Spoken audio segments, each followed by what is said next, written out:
mo ba postiso? Ipin mo. Yan.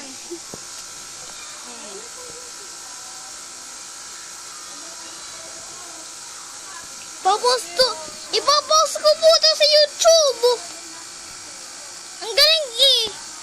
Ipopost ko po ito sa YouTube. Yung monkey na to.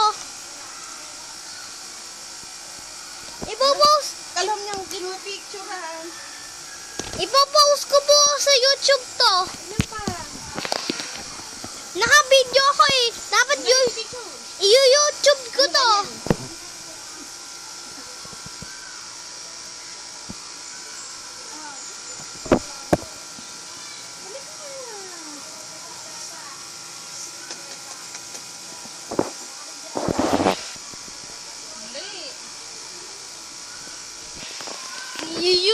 I-YouTube ko to mamaya.